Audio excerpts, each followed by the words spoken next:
Բարև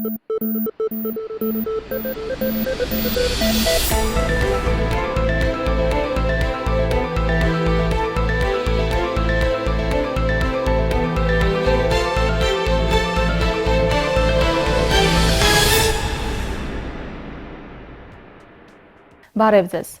Այսօր անդրադառնում ենք համաշխարհային տնտեսության աճի դինամիկային։ Համաշխարհային տնտեսությունն այսօր չափազանց դինամիկ է, առավել փոփոխական եւ միևնույն ժամանակ առավել հասանելի։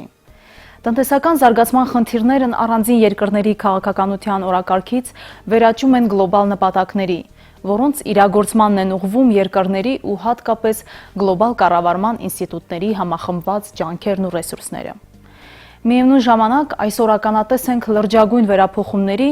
երբ գլոբալ տնտեսական միջավայրում ի հայտ են գալիս դերային նոր որակի վերաբաշխումներ ու նոր բնույթի ուժային կենտրոններ։ Շարունակում է աճել ու փոխակերպվել առանձին զարգացող երկրների դերը։ Առավել սուր հնչեղություն են ստանում տնտեսական ու սոցիալական անվտանգության հիմնահարցերը։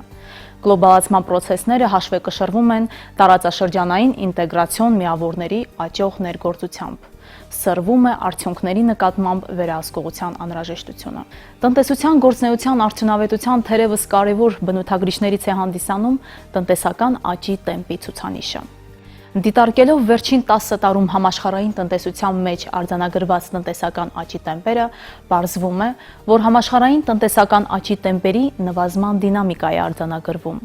2015 թվականին համաշխարհային տնտեսության աճի տեմպը կազմել է 3%, անցած 10 տարվա ընթացքում համաշխարհային տնտեսության միջին տարեկան աճի տեմպը կազմել է 3.9%։ Արժույթի միջազգային հիմնադրամի կողմից 2016 թվականի ապրիլին հրապարակված համաշխարհային տնտեսության տեսլականը զեկույցը վերնագրված է. չափազանց դանդաղ է, չափից ավելի երկար ժամանակ։ Սա նշանակում է, որ համաշխարհային տնտեսության եւ առանձին տարածաշրջանների զարգացման միտումները դանդաղում են, իսկ որ ամենավատն է, դա երկար է տևում։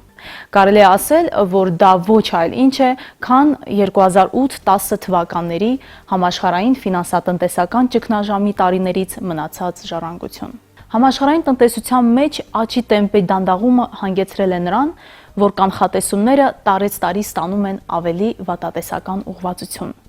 Օրինակ, եթե 2010 թվականին աշխարհում տնտեսական աճը կազմել է 5.1%, ապա 2015 թվականին այն իջել է մինչև 3%, 2016 թվականին կանխատեսվում է 3.2%-անոց աճ։ Իսկ մինչև 2021 թվականը տնտեսական աճը չի գերազանցի 4%-ի սահմանագիծը։ Մի խոսքով մուտք են գործել ցածր տնտեսական աճի տասնամյակ։ Անդրադառնալով տարածաշրջանային կամ ռեգիոնալ աճի տեմպերին, նկատում ենք, որ ԱՊՀ տարածաշրջանում դեռևս շարունակում են արձանագրվել բացասական միտումներ։ 2015 թվականին գրանցվել է 2.8% տնտեսական անկում, իսկ 16 թվականին նախատեսվում է 1.1%-անոց անկում, եւ միայն 2021 թվականին աճի տեմպերը կմոտենան 2.4%-ին։ Դա նշանակում է, որ առաջիկա 5 տարիների համար ԱՊՀ տարածաշրջանում ակնկալել առաջանցիկ զարգացումներ գրեթե անհնար է։ ԱՊՀ տարածաշրջանում 2016 թվականին կանխատեսվում է, որ բացասական աճի միտումներ են արձանագրելու Ադրբեջանը 3%, Բելարուսը 2.7% եւ Ռուսաստանի Դաշնությունը 1.8%։ Հայաստանի Հանրապետության տնտեսական աճի տեմպերը 2016 թվականին կլինի 1.9%-ի շրջանակներում։ Համաշխարհային տնտեսության վերականգնման եւ մետաղների գների աճի ֆոնին Հայաստանի Հանրապետության տնտեսական աճի տեմպը միջին հեռանկարում կարագանա, սակայն չափավոր 3%-ի սահմաններում։ Իսկ եթե ավելի կոնկրետ, տնտեսական աճը 2017 թվականին կկազմի 2.8%, 2018 թվականին 2.9%։ Ինչ վերաբերում է Ադրբեջանին, հեռանկարում այս երկրում աճի տեմպերը չեն գերազանցի անգամ 2%-ի մակարդակը։ Հայաստանի Հանրապետության համար բացասական է նաև այն, որ Ռուսաստանի Դաշնության կանխատեսվող աճի տեմպերը ևս ցածր են, իսկ դա իր հերթին հանգեցնելու է տրանսֆերտների ծավալների կրճատման։ 2015 թվականի համեմատությամբ այն կմնա նույն մակարդակի վրա, մոտ 1.4 միլիարդ ԱՄՆ դոլար, սակայն 2014 թվականի չափ տրանսֆերտներ, որոնք կազմել են 2 միլիարդ ԱՄՆ դոլար, դժվար թե հնարավոր լինի ունենալ 2016 թվականին։ Եվրասիական տնտեսական միության գործընկերներից Բելարուսից եւ Ղազախստանից եւս լուրջ ակնկալիքներ առաջիկայում չեն կարող ունենալ, քանի որ Բելարուսին սպասվում է բացասական աճի միտումներ, իսկ Ղազախստանում աճի տեմպերը գրեթե զրոյական են։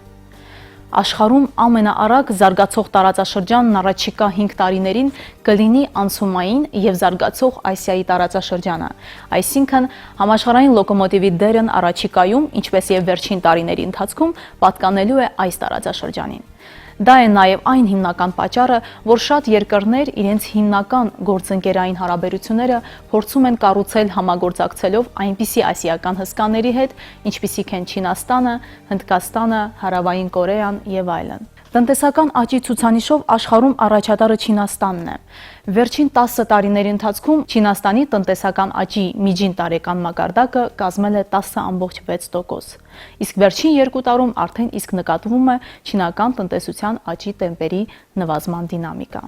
որն էլ իր հերթին ազդեցություն է թողում համաշխարհային տնտեսության աճի տեմպի վրա։ Համաշխարհային տնտեսության մյուս խոշոր միավորի Եվրոպական միության տնտեսական աճի միջին ցուցանիշը անցած 10 տարիների կտրվածքով կազմել է 1.2%։ Կանխատեսումները նույնպես նշված ցուցանիշից բարձր չեն։ Այս տարածաշրջանում առկա են տնտեսական, քաղաքական, ինչպես նաև միգրացիոն հիմնախնդիրներ, որոնց ազդեցության տակ եվրոպական տարածաշրջանը շատ դժվարությամբ է զարգանում։ Մյուս կողմից դրված է Մեծ Բրիտանիայի Եվրամիությունից դուրս գալու խնդիրը։ Հունաստանի տնտեսական ցուցանիշները շարունակում են շեղվել նախանշված միտումներից, իսկ միլիոնավոր միգրանտների ծախսերը լուրջ սոցիալական բեռ են դարձել եվրոպացի հարկատուների համար։ Այս ֆոնի վրա Եվրոպական կենտրոնական բանկի կողմից կիրառված բացասական տոկոսադրույքները եւս չեն տալիս իրենց դրական ազդեցությունը, քանի որ ներդրողների մեծ մասն իրենց գումարները նախընտրում են տեղափոխել ԱՄՆ, խուսափելով բացասական տոկոսադրույքների դիմաց վճարումներից։ Համաշխարհային տնտեսությունում Հայաստանի բարենպաստ դիրքավորման անհրաժեշտ պայմանը երկրի տնտեսության մրցունակության բարձրացումն է, իրական հատվածում նորարարությունների ներդրման հնարավորությունների մեծացման, արտադրողականության եւ բարձր ավելացված արժեք ձևավորող աշխատատեղերի աճի, նորագույն արտադրությունների եւ տեխնոլոգիաների յուրացման միջոցով։ Համաշխարհային տնտեսության աճի տեմպերի դանդաղեցմանը նպաստել են նաև նավթի համաշխարհային շուկայում տեղի ունեցող վայրիվերումները։ Ապրիլի 17-ին Քաթարի մայրաքաղաք Դոհայում կայացավ ՕՊԵԿ-ի անդամ եւ կազմակերպություն չընդգրկված նավթ արդյունահանող երկրների հանդիպումը, որի ընթացքում քննարկվեց նավթի գների կայունացման հարցը։ Հանդիպման մասնակիցներին, սակայն, չհաջողվեց համաձայնություն ձեռք բերել։ Դրանից հետո Լոնդոնյան բորսայում երկուշաբթի բացված առքուվաճառքի ընթացքում նավթի Brent տեսակի գինն ընկել էր 7%-ով, նվազելով 1 բարելը $41-ից։ Այնուհետև նավթի գինը որոշ չափով կայունացավ եւ ապրիլի 22-ի դրությամբ այն կազմում էր 44.8 ԱՄՆ դոլար։ Այսօրվա համար նախատեսել ենք այսքանը։ Ցտեսություն։